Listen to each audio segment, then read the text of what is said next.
BBA, BCA, BCom computer కోర్సులో 100% placement లభించే ఏకైక డిగ్రీ కాలేజ్ కూకట్పల్లిలోని I3 డిగ్రీ కాలేజ్ 8367215215. ఆంధ్రప్రదేశ్ రాజధాని అమరావతి నిర్మాణానికి సంబంధించి ఈ మాట అనగానే రోజు ఒకటే భజన అనేటువంటి ఫీలింగ్ ప్రతి ఒక్కరికి రావచ్చు. కానీ అలా కామెంట్ చేస్తున్న వాళ్ళు, అలా ఫీల్ అవుతున్న వాళ్ళ కోసమే ఈ సమాధానం, ఈ వీడియో. ఎందుకంటే అమరావతిలో పనులు ప్రారంభం కావడానికి ఒక డెడ్ లైన్ని ఏపీ సర్కార్ డిసైడ్ చేసింది.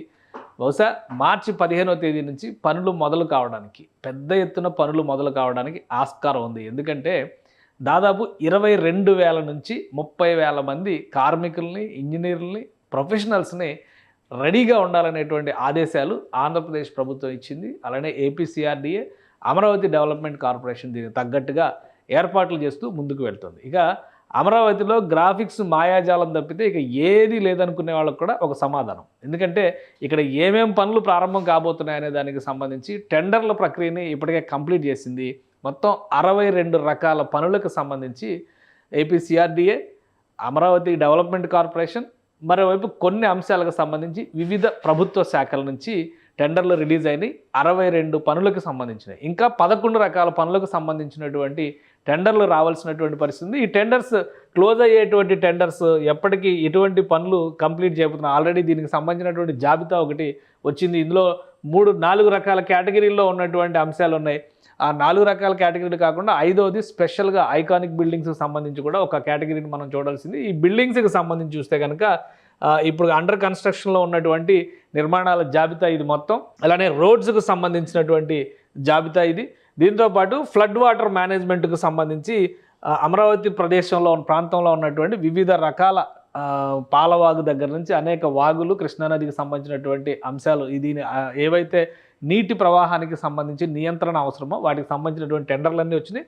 ఇక జోన్ ఎల్పిఎస్ లేఅవుట్లు అంటే లబ్ధిదారులకు ఇవ్వబోయేటువంటి లేఅవుట్లకు సంబంధించిన ఇన్ఫ్రాస్ట్రక్చర్ డెవలప్మెంట్ పైన కూడా ప్రభుత్వం ఫోకస్ పెట్టింది. వాటికి సంబంధించి కూడా నోటిఫికేషన్లు అంటే టెండర్ల నోటిఫికేషన్లు వచ్చేసింది. ఇక ఐకానిక్ బిల్డింగ్స్కి సంబంధించి ఏపీసీఆర్డీఏ ఆఫీస్ వచ్చేసింది. మొత్తం కలిపి చూస్తే 62 రకాల పనులకి సంబంధించి నోటిఫికేషన్స్, టెండర్ నోటిఫికేషన్స్ రిలీజ్ చేసేసింది ప్రభుత్వం. ఇంకా 11 రకాల పనులు మాత్రం పెండింగ్లో ఉన్నట్టుగా సమాచారం. వీటికి కూడా క్లియరెన్స్ రాబోతుంది. 1-2 రోజుల్లో దీనికి సంబంధించినటువంటి క్లారిటీ కూడా వచ్చింది. సార్, పనులన్నిటికీ కూడా ఒక క్లారిటీ వచ్చేసింది. పనులు మొదలుపెట్టిన తర్వాత అసలు అక్కడ ఏమీ లేదు, మొత్తం గ్రాఫిక్స్ మాయాజాలమే కదా, ఏమి నిర్మిస్తారో అని అంటారా? దానికే ఈ సమాధానం. ఈ వీడియో ఒకసారి చూడండి. ఇది అమరావతిలో నిర్మాణంలో ఉన్నటువంటి భవనాల సముదాయం, మొత్తం గవర్నమెంట్ కాంప్లెక్సెస్కి సంబంధించినటువంటి దృశ్యాలు ఇవి. ఏపీసీఆర్డీఏ రిలీజ్ చేసింది. మొత్తం ఈ దృశ్యాలు చూస్తే అసలు అమరావతిలో ఏ నిర్మాణం జరగలేదు అనుకునే వాళ్ళకి ఒక సమాధానం. ఇది ఒక భారీ గేటెడ్ కమ్యూనిటీ తరహాలో కనిపిస్తున్నటువంటి భవన సముదాయం ఇది. ఇందులో చాలా ఉన్నాయి. ఎందుకంటే all India officers, IAS, all India service ఆఫీసర్స్కి సంబంధించినటువంటి ఐఏఎస్ భవనాలు, అలానే ఎమ్మెల్యే, ఎమ్మెల్సీ క్వార్టర్స్కి సంబంధించినవి, గ్రూప్ 1, గ్రూప్ 2, అలానే గవర్నమెంట్ ఆఫీసర్ అంటే గ్రూప్ 1, గ్రూప్ 2, గ్రూప్ 3, గ్రూప్ 4 వరకు ఉన్నటువంటి ఎంప్లాయీస్కి సంబంధించినవి, ఏపీ ఎన్జిఓలకు సంబంధించినటువంటి నివాస భవన సముదాయాలు అన్నీ కూడా ఒక్కొక్క రేషియో అంటే ఐఏఎస్ ఆఫీసర్స్ లాంటివి అయితే దాదాపు 90% పనులు పూర్తయినాయి. మిగతా వాటికి సంబంధించి చూస్తే కనుక 25%, 30% పనులు పూర్తయినవి కూడా ఉన్నాయి. కానీ ఇవి దాదాపు 50% ఎవో పనులు కంప్లీట్ అయినటువంటి నిర్మాణాలకు సంబంధించినటువంటి దృశ్యాలు. సో ఇక్కడ పెద్ద ఎత్తున ఇప్పుడు పార్టిసిపేట్ చేయబోతారు కార్మికులందరూ కూడా. ఈ నిర్మాణ పరంపరలో పాల్గొంటారు. నిర్మాణాల్లోకి సంబంధించి నిర్మాణాలకు సంబంధించినటువంటి పనులతో పాటు ఇన్ఫ్రాస్ట్రక్చర్ విషయంలో ఆంధ్రప్రదేశ్ ప్రభుత్వం పదే చెబుతున్నటువంటి మాట ఏంటంటే ప్రధానంగా ఇన్ఫ్రాస్ట్రక్చర్ విషయంలో జాగ్రత్తలు తీసుకోవాల్సినటువంటి అవసరం ఉంది. ఎందుకంటే ఈ భవనాలకు వెళ్ళేటువంటి రహదారులు, ఈ భవనాలకు వెళ్ళేటువంటి తాగునీరు, అలానే విద్యుత్ సరఫరా, డ్రైనేజ్ వ్యవస్థలు, వీటన్నిటికీ సంబంధించినటువంటి వ్యవస్థలు, గ్యాస్ పైప్ లైన్ కూడా టోటల్ పైప్డ్ గ్యాస్ లైన్ ద్వారానే ఆంధ్రప్రదేశ్లో, అమరావతిలో, ముఖ్యంగా రాజధానిలో ముందుగానే మాస్టర్ ప్లాన్లో భాగంగా ఇవన్నీ డెవలప్ చేయాలని చెప్పి డిసైడ్ చేశారు. కాబట్టి ఆ పనులకు సంబంధించినటువంటి టెండర్స్ కూడా రిలీజ్ అవుతున్నాయి.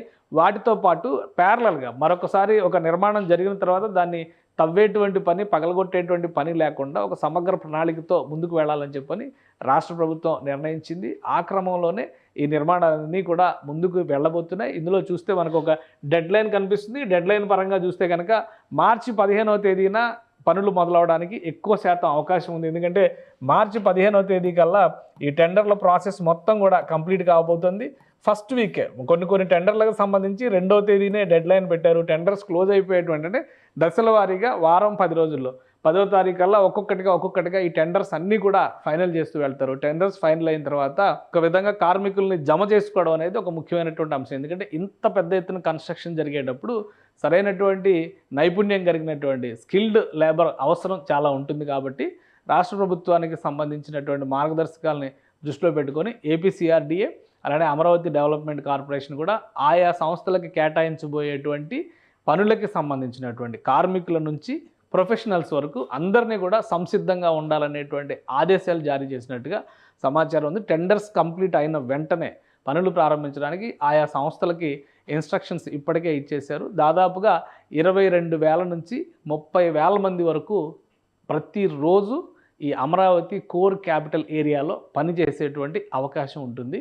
పగలు రాత్రి శ్రమించైనా కానీ కొన్నిటికి టార్గెట్స్ పెట్టారు. సంవత్సరంలోనే కొన్ని భవనాల ఆవిష్కరణ జరగాలని రాష్ట్ర ప్రభుత్వం భావిస్తోంది. ప్రధానంగా మౌలిక వనరులు అంటే రహదారులు, విద్యుదీకరణ వంటి వ్యవస్థలను మాత్రం మరింత వేగంగా పూర్తి చేయాలనేటువంటి ప్రణాళికని టార్గెట్స్ని కూడా ఇచ్చేటువంటి అవకాశాలు ఉన్నాయి. కాబట్టి ముఖ్యమంత్రి నిర్దేశించినటువంటి కాలం ప్రకారం చూస్తే కనుక 2.5 నుంచి 3 ఏళ్లలో ఈ ప్రాజెక్టులకు సంబంధించినటువంటి పనులన్నీ కంప్లీట్ అవ్వాలి. ఇప్పటికి ఇచ్చినటువంటి టెండర్లలో 62 టెండర్లు ఇచ్చారని చెప్పని అనౌన్స్మెంట్ వచ్చింది. ఈ 62 టెండర్లతో పాటు మరొక 11 టెండర్లు రిలీజ్ అవుతాయి. మొత్తం కలిపి చూస్తే కనుక 40,000 కోట్ల రూపాయల పనులు జరగబోతున్నాయి. 40,000 కోట్ల రూపాయల పనులతో అమరావతి ప్రాంతంలో కావాల్సినటువంటి అన్ని వస్తువుల్ని సమకూర్చడానికి ప్రభుత్వం సమగ్ర ప్రణాళికని సిద్ధం చేసింది. పనులు మొదలవడానికి ప్రధానంగా ఉగాదిని ముఖ్యమైనటువంటి ముహూర్తంగా రాష్ట్ర ప్రభుత్వం భావిస్తుంది. ఎందుకంటే తెలుగువారి సంవత్సరాది మన ఏడాది ప్రారంభంలోనే పనులు ప్రారంభిస్తానికి సంకేతం ఇచ్చినట్టుగా ఉంటుందని రాష్ట్ర ప్రభుత్వం భావిస్తుంది. ఇప్పటికీ కొన్ని పనులు జరుగుతూనే ఉన్నాయి అమరావతి ప్రాంతంలో. కానీ పెద్ద ఎత్తున పనులు ప్రారంభమయ్యేది మార్చి 15 తర్వాత. ఉగాది నుంచి పూర్తి స్థాయిలో ఈ పనులు ఊపందుకొని ఉన్నాయి. ఉగాదికి కొన్నిటిని ప్రారంభోత్సవాలు చేయాలనేటువంటి ఆలోచన కూడా ఉంది. అయితే వేటిపైన ఈ ప్రారంభోత్సవాలకు అవకాశం ఉంది, ఈ అంశాలను కూడా అధికారులు పరిశీలించి ఒక నివేదిక ఇచ్చిన తర్వాత రాష్ట్ర ప్రభుత్వం నిర్ణయం తీసుకుంటుంది. లేదంటే ఉగాది నుంచి పెద్ద ఎత్తున పనులు ప్రారంభానికి కావాల్సినటువంటి ప్రణాళికను సిద్ధం చేసింది. ఈసారి తెలుగు సంవత్సరాది ఉగాదికి సంబంధించినటువంటి వేడుకలు కూడా అమరావతి ప్రాంతంలో నిర్వహించడానికి ఉన్నటువంటి అవకాశాలను పరిశీలించాల్సిందిగా ముఖ్యమంత్రి ఆదేశించినట్టుగా సమాచారం. సుమన్ టీవీలో మీ పర్సనల్ అండ్ బిజినెస్ ప్రమోషన్స్ కోసం కింది నెంబర్కి కాంటాక్ట్ చేయండి.